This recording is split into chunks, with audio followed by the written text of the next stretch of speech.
মহিলাটা খুবই কষ্ট করছে। হ্যাঁ, একজন বৃদ্ধা মানুষ যে সে এতটা কষ্ট করে সে ২-৩ সপ্তাহ রাস্তাঘাটে কাটাইছে।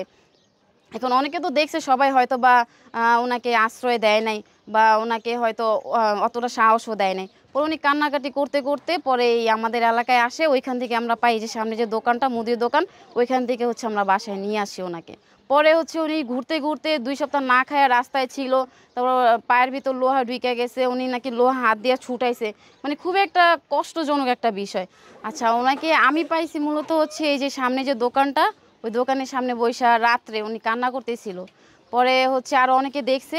পরে আমি যাই, যা বলি যে আপনি এখানে কান্না করতেছেন, আপনার বাড়ি কোথায়? পরে অনেক কান্নাকাটি করে বলতেছে, বলে যে আমার বাসা হয়েছে নলবাড়ি। পরে নলবাড়ি এটা কোথায় সেটা তো জানি না। আচ্ছা, পরে যাই হোক, ওনাকে আগে বাসায় নিয়ে আসছি। নিয়ে আসার পরে ওনার দেখছি যে পায়ে জখম। উনি হাঁটতে হাঁটতে ২-৩ সপ্তাহ রাস্তায় ছিল উনি। হ্যাঁ, ঘুরছে, অনেক ঘোরাঘুরি করছে। ঘোরার পরে হচ্ছে আমাদের এলাকায় আইসা পড়ে। কীভাবে আসে সেটা তো জানেন, উনি ভালো জানে। পরে যাক আয়সা পড়ছে, আসার পরে হচ্ছে ওনাকে যখন ঘরে নেই, ঘরে নিয়ে ওনার পায়ে দেখি জখম। পরে ওনাকে আগে ফার্স্টে হচ্ছে ইয়াতে নিয়ে যাই, ফার্মেসির দোকানে নিয়ে যাই। নিয়ে যাওয়ার পরে ওনাকে ট্রিটমেন্ট করাই। ওনাকে পাইছি মে মাসের ৪ তারিখে। মে মাসের ৪ তারিখে পাইছি। পরে হচ্ছে ওনার ট্রিটমেন্ট করাই, ওনার হাই প্রেশার ছিল, প্রেশার মাপাই। মাপানোর পরে দেখি যে মানে প্রেশারটা হাই। পরে ওষুধ নিয়ে আসি, ওষুধ নেওয়ানোর পরে পরে বাসায় রাখছি। পরে বলি যে আচ্ছা এবার বলুন তো আপনি কিভাবে আসলেন। পরে উনি ডিটেলস বলতেছে যে নলবাড়ি ওনার দেশে ভারতে পুলিশ গেছে ওনাদের বাসায়। পুলিশে যাওয়ার পরে ওনার ছেলে মেয়ের সামনে থেকে ওনাকে নিয়ে গেছে বাসায়, যে থানায় নিয়ে গেছে, যে ওনাকে একটা সিগনেচার দিবে। সিগনেচারের কথা বলে ওনাকে থানায় রেখে দিছে। পরে ওনার ছেলে মেয়ে গেছে, গিয়ে বলতেছে যে স্যার আমার মাকে কেন আনলেন থানায়। পরে ওনার থানার পুলিশেরা ওনারা বলতেছে যে একটা সিগনেচার নিব। হুম, সিগনেচারের কথা বইলা রাইখা দিছে। পরে বলে কি আপনারা বাসায় চলে যান, আপনার মাকে আমরা দিয়ে আসবো বাসায়, আপনারা টেনশন করবেন না। পরে ওই রাত্রে ওনাকে বাসে করে আরও ১০-১৫ জন ছিল ওনাদের সাথে নাকি বাসে উঠাই দিছে।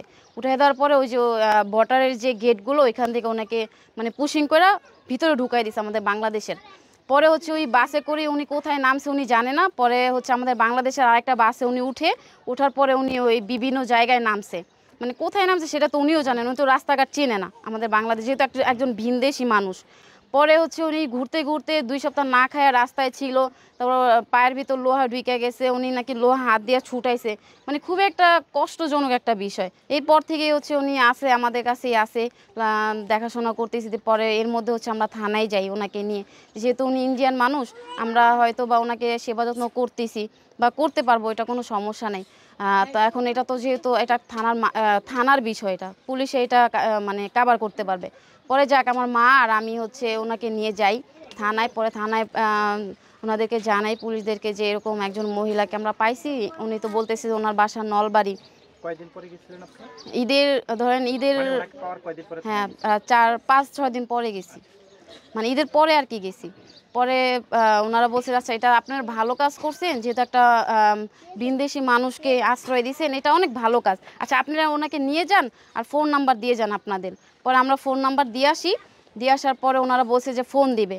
পরে তার ফোন দেয় না। পরে এরকম করতে করতে ধরেন ১০-১৫ দিন হয়ে গেছে। এখন তো কোনো ফোন আসতেছে না ওনার জন্য। পরে হচ্ছে আবার আমরা থানায় যাই। ধরেন ১ মাস হয়ে গেছে, ১ মাস পরে আমরা আবার থানায় যাই ওনাকে নিয়া। পরে ওনারা আবার এই মানে সেম উত্তরই দিল যে আপনারা নিয়ে যান, আপনি অনেক ভালো কাজ করছেন। তো আমরা দেখি, ফোন নাম্বার দিয়ে যান, আমরা এটা দেখবো ওনাকে কিভাবে কি ব্যবস্থা করা যায়, এটা আমরা জানাবো। পরে হচ্ছে নিয়ে আসি। এরকম করতে করতে এখন আবার ২ মাস হয়ে গেল ওনাকে নিয়ে হচ্ছে মানে বসে আছি, কোনো ফোন আসতেছে না থানা থেকে। পরে হচ্ছে তারপর আর্মির ক্যাম্পে যাই।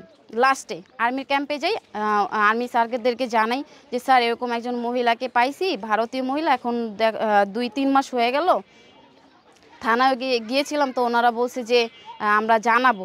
পরে আর ওনারাও বলছে যে আচ্ছা ফোন নাম্বার দিয়ে যান, আমরা জানাবো। হ্যাঁ, পরে যাই ওনাকে নিয়ে আবার আমরা একটা আশা নিয়ে আসি বাসায়। তারপর দেখি যে ওনারাও কোনো ফোন দেয় নেই। মানে এখন ওনাকে নিয়ে হয়তো এই আমরা মানে যে ঘুরতেছি, মানে অনেক চেষ্টা করতেছি। এখন উনি খুব কান্নাকাটি করতেছে মহিলা, যে উনি ওনার দেশে ফিরা যাবে, উনি ওনার সন্তানের কাছে ফিরা যাবে। এখন আমরা এটা কি করতে পারি? আবার হচ্ছে উনি খুব কান্নাকাটি করতেছে। এখন কি করব, দেখি যে কোনোভাবেই হচ্ছে না।